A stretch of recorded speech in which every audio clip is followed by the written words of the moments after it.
Welcome to Conversations for Empowered Living, a podcast brought to you by Green Heiress Retreats. I'm your host, Samuel Tanner, and I'm thrilled to embark on this journey of self-discovery, growth, and inspiration with you. I am Samuel Tanner, and I am the host of this very special podcast where we are going to discuss some of the upcoming events with Green Heiress Retreats. My guest today is Erica McElroy, and I'm so excited to have you here. Thank you, Sam. I'm excited to be here. Yes. So the last time you and I were sitting here in this studio, we were talking about the upcoming fall equinox retreat. How did it go? First of all, I can't believe that was 2 months ago already, but it was, and we had the most phenomenal experience on so many levels. So first of all, we had it during the equinox in September. And the weather itself showed up for us. Mm-hmm. So we had it in a beautiful fall at my home, which was really special to have a lot of my friends and family and people I work with and a lot of new friends that we met come. And they came to my house on Friday, Saturday, and Sunday of the retreat. And it was so interesting because the equinox is all about the fall going into the winter and the summer going into the fall. Mm-hmm. And now we're in the fall going into the winter. I just felt a little frost when I came in here. So that's why I was thinking that. But we were having the summer roll into the fall, and it was so amazing at how the outside, the chemistry just reflected that. So when we first got there, the first day on Friday, it felt like fall. And was coming, and it was just a little bit changing. We saw some leaves coming a little bit red and a little bit yellow, and we were all excited, but we still had a little bit of the warm weather still left over from the summer. Mm-hmm. And we were outside a lot the first day, and we had so many amazing experiences. We had a sound healer, and if you remember, Wyatt was here with us that day. I remember. So he was there with his Rooted in Sound and other guests with him as well, which were fabulous, some from out of town. And he taught us a lot about what he does as a sound healer, and he does it at the Green Heiress studio during the week, but he gave us an amazing insight at the retreat in a deeper level of what he does in a lecture in the morning. And then as the day progressed, we had other speakers, and we had amazing food. And in the evening, we were all outside laying down on blankies, and my dog was running around, and we had an incredible sound bath. And Kirtan came along with that. And I don't really want to try to explain what that was, except it was just the most beautiful singing and just chanting and meditation. And it was phenomenal. Then the next day we woke up, and I tell you, we were no longer in the summer. It was fully fall. The leaves were changing. I think an entire tree turned red overnight, but we're like, well, we're really going to encompass all the different weather here. But then the second day was incredible. We had Dr. Susan Ambrose there teaching us her Qigong. Love her. And love her too. Mm-hmm. And we learned so much from Susan and had a very special morning, learning very much about purging practices and Qigong. And we had an incredible group present to do these experiences together. And it was fabulous. And that took us into another day of more learning from other practitioners and experiences and food. And then that evening we had a drum circle with Robert and Stephanie Miller, where people could just have fun and bang on the drums and learn how to have sound healing in that way, in that modality. And finally, the third day was also another day that we learned about Qigong with Lad Hudak. And that was also another incredible day with yummy food. And we ended it with an amazing songwriter and musician, Chris Hannigan. And people were dancing and laughing and moving around. And the whole experience was just so beautiful. And by the third day, I felt like, wow, fall has arrived. We did it. We came in and we brought in the equinox. And it was phenomenal. Well, I had the privilege of being there, and it was amazing. It was amazing to get to see you interacting with all of the guests there. What were some of the comments that guests had about their experience? What were some of the emotions that were involved over those 3 days? One thing that was really cool that we did, and it was kind of spontaneous on the third day, Mhm. is we had a Q&A session, which we didn't even plan for. And a lot of our practitioners and people from Green Heiress were in a panel up on the stage under our tent. And it was an opportunity for each of us to sit there and listen to the audience and hear what they had to say and what their feedback was. And I'm so glad we did that because I heard people say amazing things about how much this one person said it was the best retreat they had ever gone to. And Mhm. people were so moved and loved the experience so much. And I just felt like there was a lot of bonding and learning and community. And I know that people left wanting more. And since the retreat, a lot of people have come to Green Heiress. A lot of new people have come, and a lot of people have been there for years, continue to come and to learn more and to do more of our classes and modalities and build on what we learned at the retreat. Yeah, and being there, I think what I noticed the most was the real sense of community because even if you were on staff there or you were a participant, a guest, everyone was enjoying themselves. And that's not something you get to see often. And it was really mesmerizing to just see so many people really taking a step back from their daily lives and just enjoying the modalities and the community, food and sharing food. And it was really special. And we're really thankful that you had this inspiration, this idea that you allowed to be born into existence. And it was really amazing. Thank you, Sam. I'm Mhm. so glad you enjoyed it. It was so wonderful to have you there. And you brought so many wonderful friends as well that I got to meet. But Everyone loved it. I will say that was very intentional to make everybody feel that way right from the get-go when some of the vendors that were and sponsors that were selling things, because we had a little marketplace. Right away, we said, we want you to enjoy this as well. This is retreat is just as much for you as it is for everybody coming. And what we're doing here is we're building a community.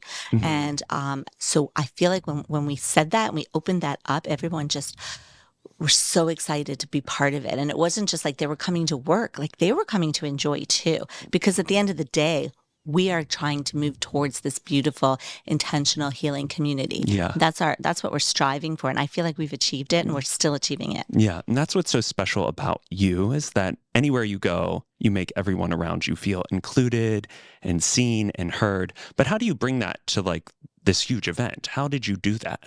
That's a really good question because we did have a lot of people come through the door. Yes. I don't know the exact numbers, but it was quite large and Mhm. fun. And so, yes, it is a challenge to bring intimacy to those kinds of larger events. But we had a lot of small modules throughout the day where people could choose different things. Like, for instance, in the afternoon, we tried to make it a little more fun. So the morning was very, it was very educational. But in Mhm. the afternoon, after lunch, we tried to have like these small, intimate groups. So we had a little art room where people could do like sort of mood boards or painting. And we had all kinds of we had a tour, a house Mhm. tour. We had a wonderful experience where a group of people went to the forest with Dr. Susan Ambrose and with Wyatt, and they did a forest bath with sound and qigong in the hiking trails. So we had all these little groups going on where people got to really bond and get to know each other while we were at the retreat. And so we had things where we had an opportunity to come together as a large group, Mhm. and then we had an opportunity to get together as smaller groups. And I think that's how we accomplished that. Yeah. And I heard the word educational. Mhm. And I think, out of that retreat, it seems as though you wanted to take a more educational approach. And you and I had some conversations recently, and you were telling me about the speaker series that you have coming up. And do you have more retreats planned, or what is the programming that Green Heiress Retreats will be bringing over the next year? That is a great question. One thing we always say at Green Heiress, and I'm not 100% sure who started, I think it might have been my friend, Dr. Susan Ambrose. Hmm. I think it is that we are building the bicycle as we ride it. So Hmm. here we are. We're on this wonderful bicycle together, but we are planning some fabulous events coming up. In fact, today we're having an event. We're having a It is podcast. an event. And it's going to be fabulous. And Sam will explain what that's going to be about in just a few moments. Hmm. But we are also having an event on December the 8th, which is a holiday market. Okay. And it's going to be really different than your traditional holiday market because we're going to have a lot of interesting things offered. Not only are we selling lots of cool items like Green Heiress retreat sweatshirts, which were very, very popular at the retreat that my daughter Ashley helped to design with her friend Lizzie. We are going to be selling those. There will be many of the practitioners will be selling things. Wyatt will be selling some of his gongs, and Dr. Susan will be selling some of her oils and soaps, and other people will be selling crystals, and there will be actual jewelry that's handmade there. So all kinds of really cool things to buy. But on top of that, on top of being able to buy things, we are also having experiences. So there'll be someone doing dream interpretation and oracle cards and some sound healing demonstrations and qigong. So we'll have somebody, Sterling Yoga will come back, who was at our retreat, and we might have some massages there, like chair massages, so everybody's comfortable. And we might even have like a cold plunge experience, I'm hearing, going on. So I like a cold plunge. I know you do. So there's going to be a lot of fun things to experience as well as things to buy. And it's going to be open all day at Green Heiress from like 9 in the morning till I think 9 in the evening. Okay, so this is more of an experience rather than a typical market. Exactly. It's going to be both. And I think people are going to really enjoy it. And the main thing I want to express is that it is going to be another day of community. So it's always about community. So the vendors, as well as the people who are doing the demonstrations, as well as anybody who comes, we want everyone to feel like they have walked into a beautiful community that they can continue to come to. Right. And that's what we're going for. And just briefly, I'll just say a couple other things we're going to be doing. Yeah, please do. We're going to be doing a speaker series, and today is going to be sort of a launch for that, to explain what we're going to be doing over the next several months. But we do want to educate. And I have had a couple of speaker series in the past before the pandemic, and they were fabulous. So I wanted to bring that back. And for me to be able to bring in practitioners and people with wealth of knowledge in various areas, we're calling it an empowerment series, and to be able to educate and teach people in our community important topics that they might not know about, and to go in depth with them and to meet people who are sophisticated and a high level of these types of modalities and teachings is what I want to offer people. So we're going to be launching this speaker series in January, and I know, Sam, you'll be a big part of that. Are you excited about that too? I'm very excited because coming from the retreat, getting to watch kind of from behind the stage and seeing the reaction from the participants, you could just see how much they valued learning. And so I think this is an expansion upon that. And so I'm so excited for people to get tools and exercises to move into their daily lives and, really make an impact on how they live their lives. I think that's so exciting. And I know that's a big part of why you do what you do. Oh, absolutely. So passionate about it. And I think the people at Green Heiress are so passionate about what they do, and it just comes through. And it's such a transformational experience just to be there. And I'm so glad that you're part of it as well. And I just want to say a couple more things. So one other thing we're trying to do as far as retreats, is smaller retreats. We call them glampfire retreats because we want people to feel like they're at a campfire. And so we kind of create that atmosphere, and then we can come in and have smaller groups, maybe a group of friends or a group of coworkers or students want to come in together and do a special experience. We could create that for them in a very concierge level way. We can create a unique experience tailored to what people want. So if somebody wants to come in with their group and say, hey, we want to just spend the day doing yoga, qigong, and having good food, we can make that happen. Or if someone said, no, I think I want to just spend the day journaling and maybe doing art and some qigong, we can make that happen. So this is what we're doing. We want to have these little, we call them glampfire retreats, like glamping. And we want to do it in the studio, but we can also come to you. We can come to other people. We are not stuck in our building. We can go where you want us to go.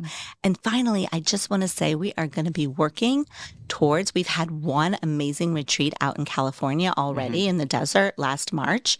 We're working towards doing that again next fall. So that's going to be another thing that we'll bring up as we roll it out. We want to roll it out with everybody. So we're excited. We have so many fun ideas and such great energy and imagination and a great group of people to do it with. For sure. That all sounds amazing. And I'm really excited for all the endeavors you have planned.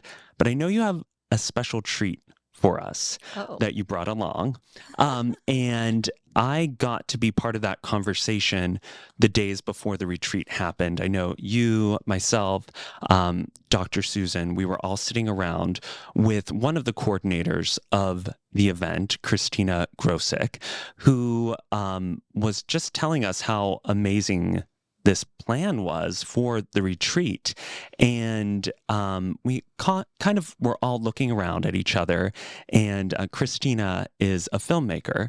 And we all kind of had, I think, the same idea at the same time. And she looked at us and she said, there's kind of a story here. There's a big story here.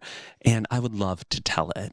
And we all looked at each other and we thought, wow, what a great idea to have this experience captured in an extraordinary way by someone that is a storyteller at heart.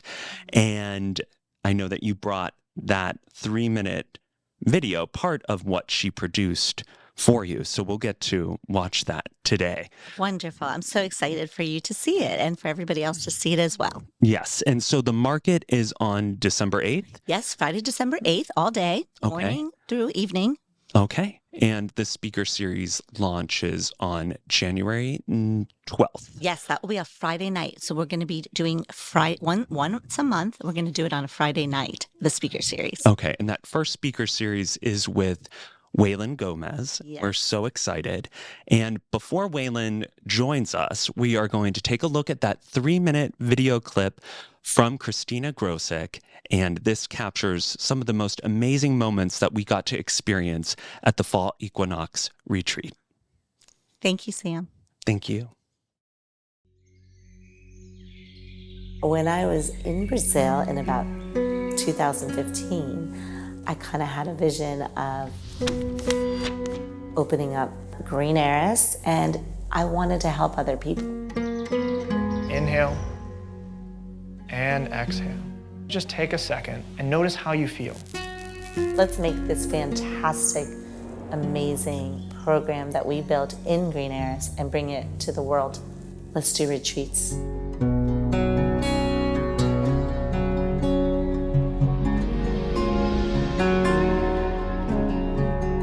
This is not about giving programming. This has always been about community building. Green Heiress embodies spirituality, community, wellness, and supporting those around you. And we take the community, they can root, they can ground, and carve a path forward. And then just allow it to ring out.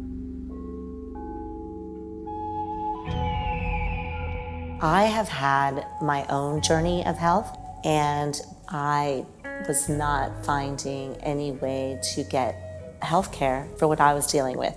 I had a chronic condition, and I went to so many doctors. There just wasn't anything that they could do to help me. It wasn't anything specific that they could put their finger on, like why I was having these issues. All of a sudden, like Qigong came into my life in a big way. But I feel like that's been my main Reiki and Qigong together. So I feel good. I'm not 100%. We're never 100% on our journeys, but I'm really moving towards wellness in a beautiful way with those practices. And what we teach at Green Heiress is we are all healers. The people who are trained in these modalities help other people to tap into their own innate healing ability and teach people how to heal themselves. And in the end, that's what it's about. It's about community. It's about learning to heal yourself. It's about having fun. It's about joy, peace, love. That's what we're about.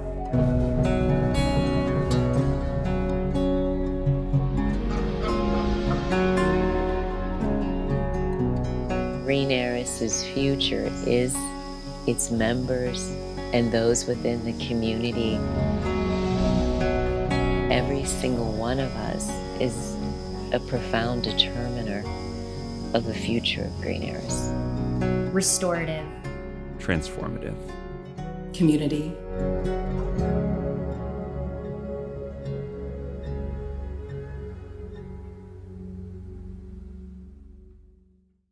Welcome back. What a beautiful clip from filmmaker Christina Grosick.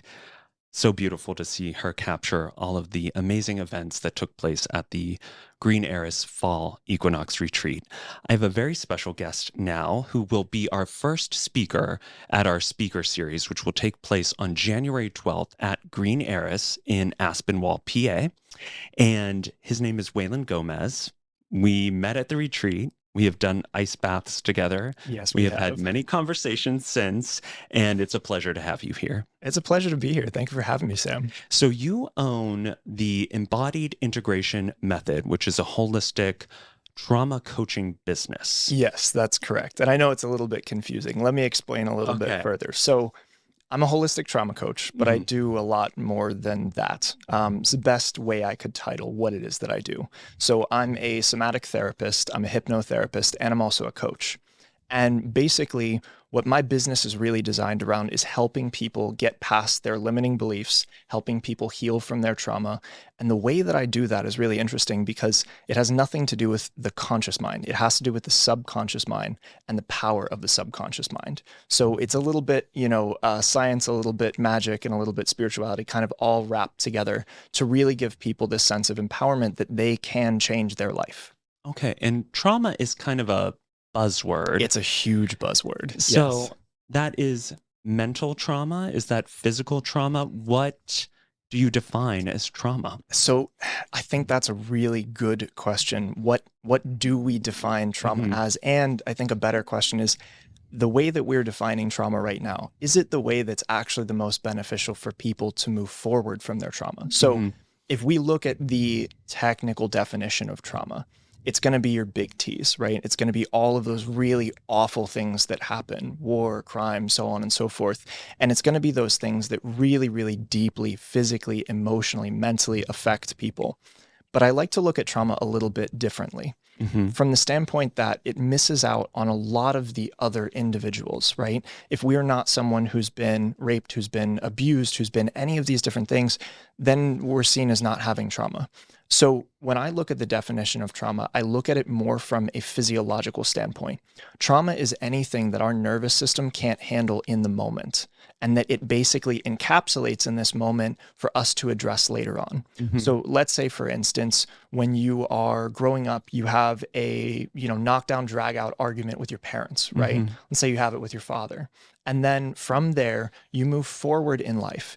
And at some point, there's an authority figure, a boss, let's say, who's saying, hey, you gotta pick up, you gotta catch up, right? And that brings you right back to that moment. And you start acting the same way that you did when you were a child. That's because of trauma. So what's happening here is something that is more exclusive to the human experience than it is the animal experience. Animals don't really get trauma. And this is a really fascinating thing because most people are like, how do animals not get trauma? Dogs get trauma, but it's because they're domesticated. Wild animals do not get trauma. And the reason why is because they still know these ancient tools and techniques of how to move this energy out of their body so it doesn't get stuck and continue plaguing them. So I like to think of trauma as those things that hold us back from being our best self. It doesn't necessarily have to be the worst, most awful thing that's ever happened to anyone, because for someone, trauma may have been falling off a bike and not having their parents pick them up and say, it's okay. And if we start saying that it's only the big T's, how many people get left out of the equation? Right. So trauma really is anything that's causing you not to live your life to the fullest.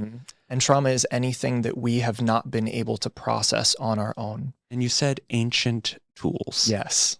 Are those tools that you bring into your coaching, and what exactly does that mean? Yes. So those are many, many tools, and we would be here way too long if I went into all of them. But one of them that I'll share with you that's a really, really simple one is shaking. Okay. So shaking, whenever we get into a traumatic response, one of the things that will typically happen is we'll start tremoring, right? We know this is part of that fight flight response. We know this is the adrenaline that our body gets. But here's where it gets really interesting. When you start looking at animals, what you will find, let's pretend that there's the deer, right? Deer in a headlights. So the deer's grazing and it's just chilling, and out of nowhere, it gets spooked. And it's looking around and it's totally frozen. And then coast is clear. Deer goes back to grazing. But if you watch closely, the skin on the deer will start twitching. That's the twitch response. Why? Because what we've realized is that there's pent up energy. There's this fight or flight energy that's pent up in that animal. How's that animal going to get it out? This small little twitch response. So when we look at the idea of, for instance, with me growing up, I had a lot of trauma and I always thought I was cold. It was the weirdest thing. It could be the hottest room in the world and I am still shaking. And I'm like, man, I must just always be cold.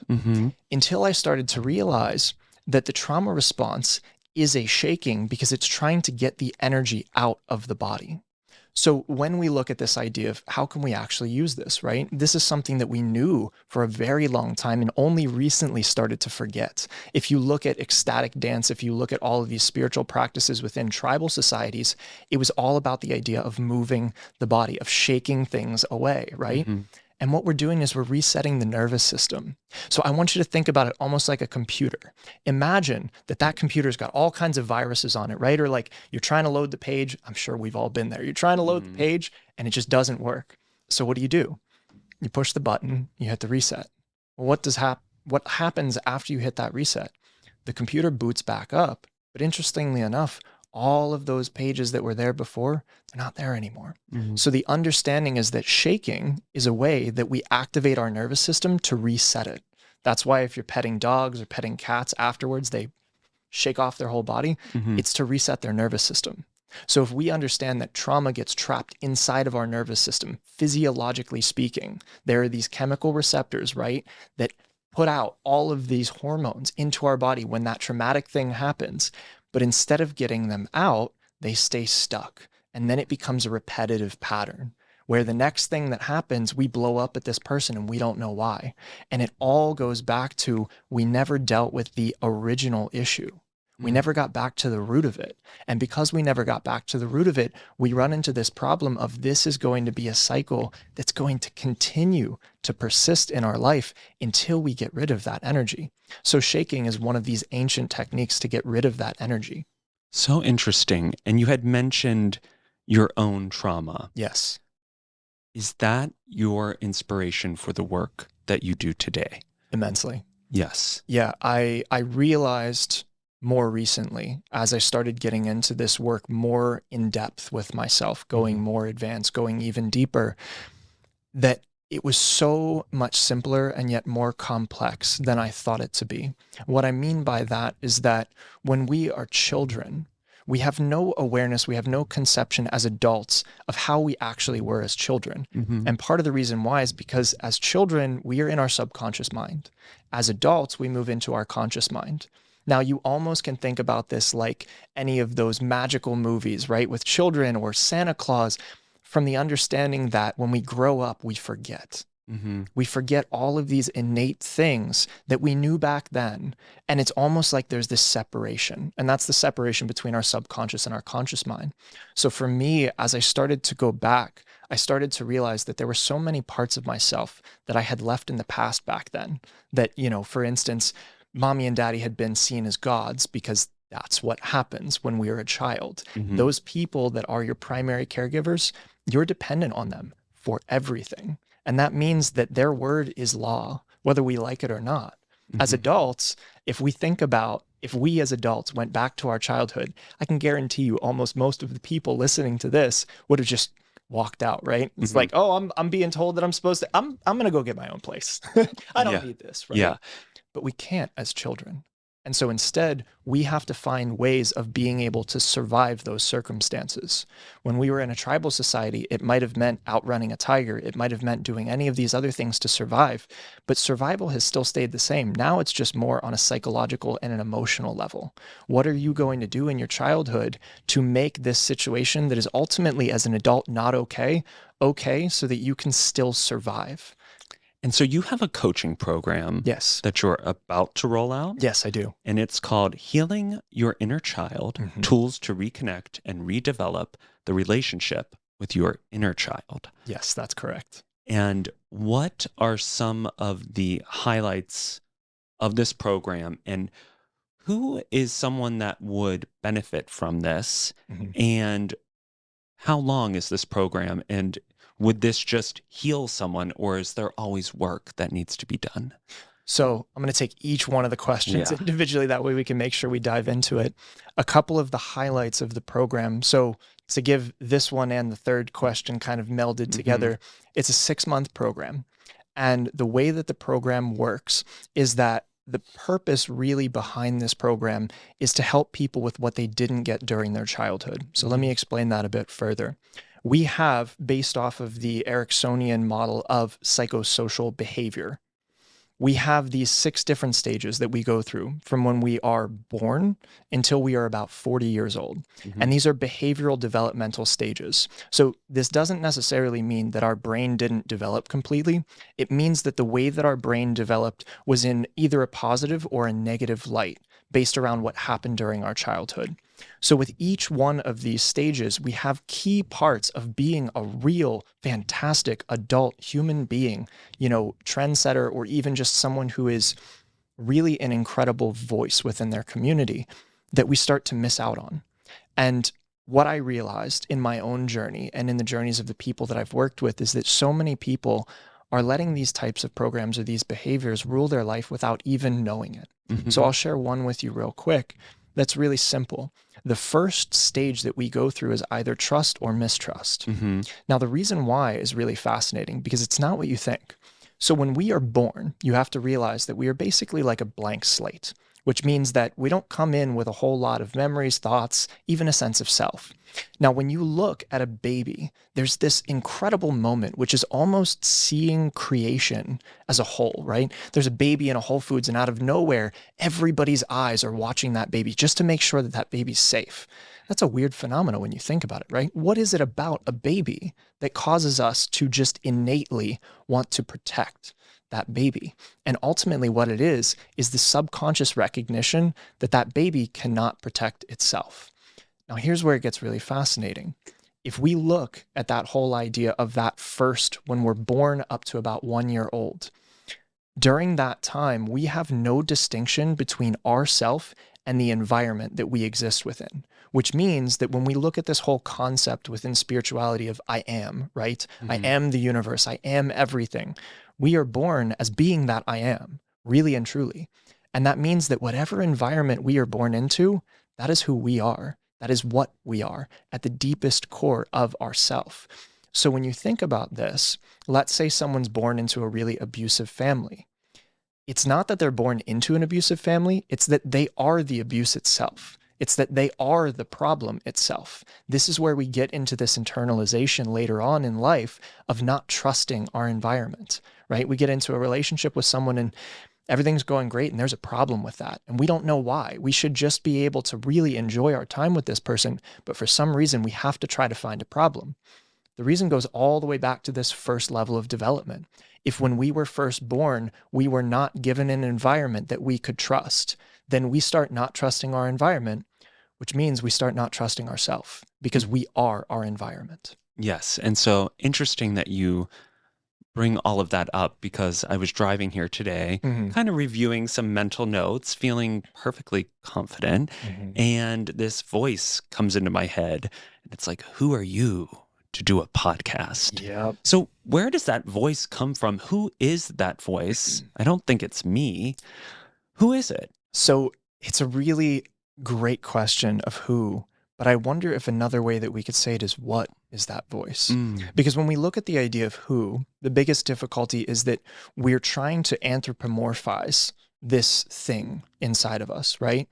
And usually what tends to happen with that is we have to place blame somewhere. The moment we say what, we start to get more down to the factor of what is the purpose of this voice? Who is this voice? If we ask the question, is it more important to know who the voice is or what the purpose of the voice is? I would venture to say it's more important to know what the purpose of the voice is. So when we look at these voices, these negative voices inside of us, most of those, what it actually breaks down to is certain things that were said in our environment when we were very young. So let's say, for instance, we'll throw out one. Let's say, hypothetically speaking, I really want to open up a candy store when I get older, right? And I go to my mother and I tell her about this idea and she's totally on board. She's like, oh my gosh, this sounds amazing. Let's start, right? Like, let's draw it out. Let's figure it out. And then I go to my father and he goes, you don't have any money. And it's like, can't you just let me live a little, right? But no, you don't have any money. So how are you going to do this? And think about all the other times that you weren't able to do this properly. Like, think about when you tried to ride your bike the first time. You just fell off, right? Now you think you're going to run a candy store? Who do you think you are? You're under my roof. And so it continues and continues and continues. Now, here's the thing. If we are receiving shelter and food and clothing and all of these things from this authority figure, now we start questioning our own identity against the authority figure. And usually the authority figure outweighs our own identity. So that means that any time in our life moving forward, when we have that idea of that thing that's new, that's interesting, that might be fantastic, that's the next program that runs. And the craziest part is when we initially run that program, it's someone else's voice. But as we run it more and more, we can't imagine that we would want anyone to hurt us any more than that person or than ourselves. So what do? What we do is we make the decision, if I say that to myself, that means no one else can hurt me. And we become our own worst enemy to protect ourselves from other people. And this is where, when we start hearing those voices, we think they are actually us. But as we disentangle this within the subconscious mind, within using things like hypnotherapy, for instance, what we come to find is that these are voices of actual people in our life. And we just internalize these as our own voices. And so creating that separation then gives us the clarity. But what do we do with the clarity? Because after that, it's like, okay, parents sucked. Where do I go from there, right? The voice is still there. Right. The voice is there because the purpose of the voice is to bring you back to that moment in time of the trauma. It's almost like a beacon call from the past, trying to bring you back to it to say, hey, there's a part of you that's this child part that's left back here, that you left back here because you couldn't handle it at the time. Now it's time for you to handle it. But when we hear those voices, what do we do typically? We don't listen to them. We just ignore them, which is almost like the idea of, imagine that there's someone in your past that's crying out for your help, saying, Sam, I really need your help. And you're saying, nope, done with that. Not going to think about that in any way, shape, form. That's what we do because we don't understand what these voices' purpose really is. What do you do to get your head out of that line of thinking? So one of the first things we have to look at when it comes to getting our head out of the line of thinking. Now, again, this is a quick fix. This isn't a complete fix. Complete fix goes a lot deeper because with the complete fix, we have to really look at what is the pattern that's there? What is the relationships that's there? How do we change that relationship at the deepest level? And how do we integrate that part of ourselves that's lost in the past? But a quick fix has to do with reframing the situation, right? So normally what will happen is we will say, I'm going to do this podcast. I'm really excited. And then that voice comes up and is like, who are you? Who do you think you are to do a podcast? And then we say, well, why not? And here's the problem. Anytime we say why, what we are actively telling our mind is, can you give me reasons? Give me your entire list of reasons. And that never goes well because our mind will give us the list of reasons. So instead, looking at what is it about the podcast that I can't do? Because now we're separating. Instead of the whole podcast, maybe it's just one tiny iota of the podcast. And that's much easier for us to work with in the moment than the entire mass of this concept. Does that make sense? That does make sense. Yes. And so clients of yours that are interested in this coaching program, they can reach out to you. Yes. And when does this start? So it starts in February. Okay. It's going to run from February to August. It'll be that full 6 months. And the way the program is running, we're taking a month for each one of those developmental stages. So what's cool is that at each one of those months, there will be 2 live lectures on the first as well as the third week. And I believe, if I remember correctly, it's going to be Saturday at 1 p.m. Very specific. So we're going to have those 2. But then in between those, there's also going to be a workbook with exercises. and a guided meditation for someone to go through. So the idea behind the way that this is structured is that at each and every one of those levels and layers, you're going to learn about what that developmental stage is and really start to key into how that's affecting you in your life. Then there are going to be exercises in the workbook that you're going to go through to get back in touch with that part of yourself. Afterwards, we're going to go through a guided meditation exercise in our live to be able to start to unwind some of these patterns and give ourselves what we couldn't get back then. Because the cool part is the brain makes no distinction between what you create and what you experience in reality. Not to mention, time is only something that we conceptualize. If this thing is still affecting you, then it's not in the past, it's in the present. But if it's in the present, you can change it, can't you?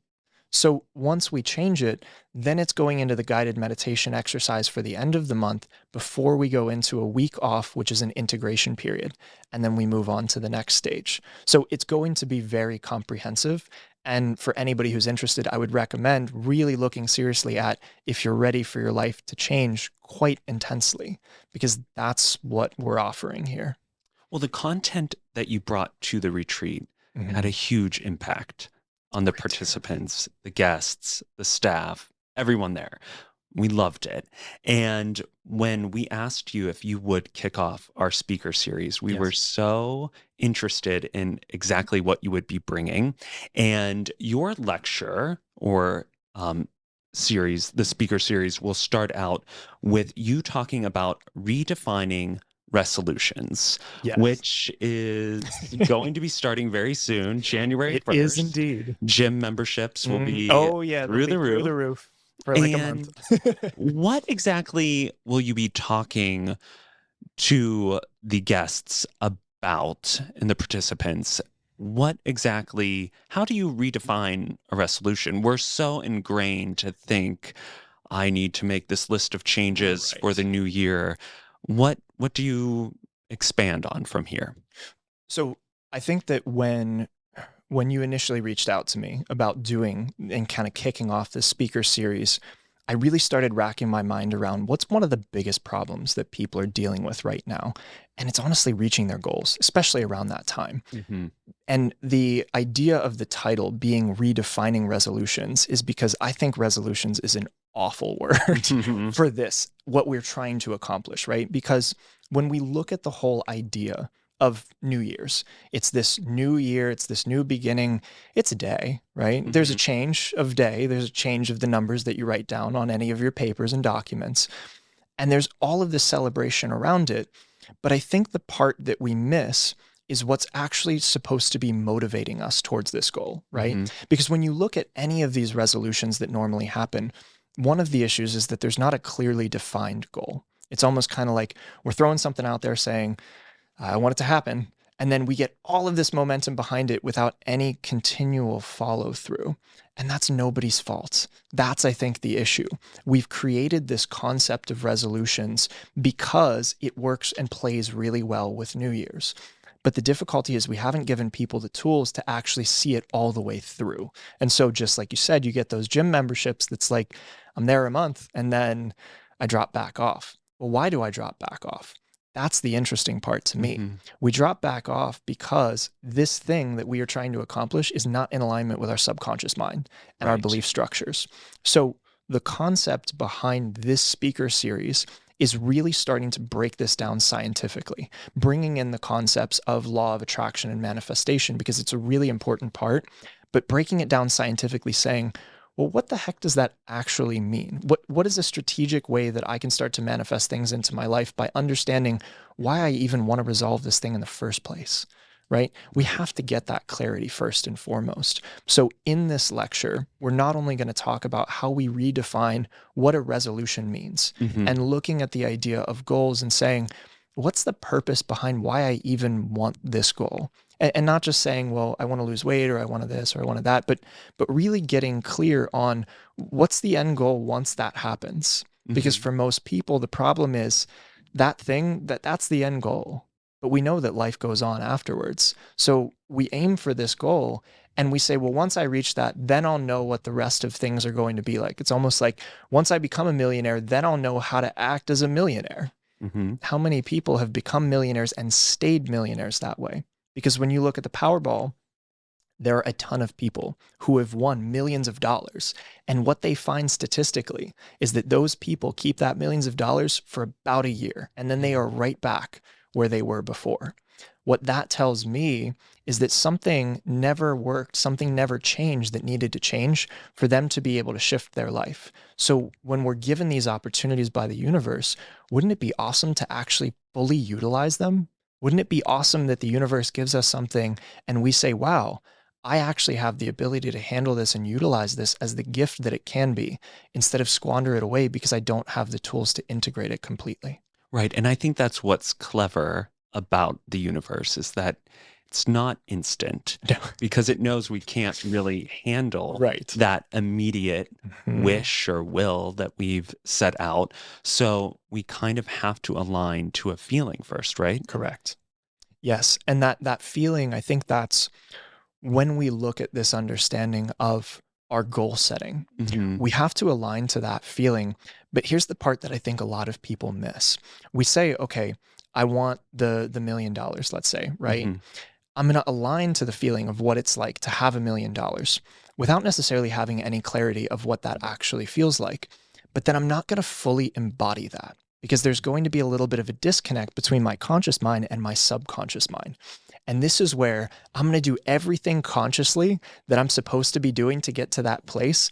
And my subconscious is just going to completely obliterate any of my ability to do that by working behind the scenes. Mhm. So we want to get to a place where that feeling state is not only integrated at a conscious level, where it's like, oh, I feel it, but where it actually becomes an identity.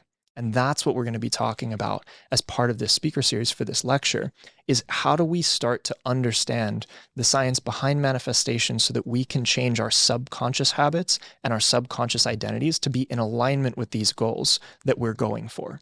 Because then we can really create the resolution, which is to resolve the issues in our life. That, to me, is what redefines resolution. Mhm. So I'm going to get a little personal with you Yeah, and by all ask means. if you have a resolution for this new year.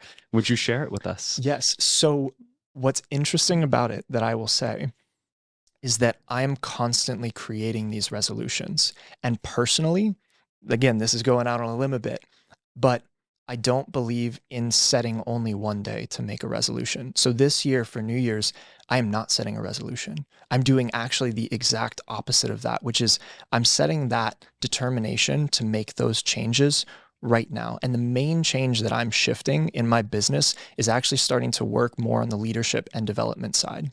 What I recognized is that for a lot of my practice, I've been working one-to-one with people.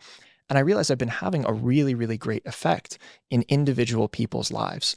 But I'm looking at so many of these corporations, and I'm recognizing that, again, a corporation or any type of business, the strategy, the choices, all of that comes from the people who make the decisions.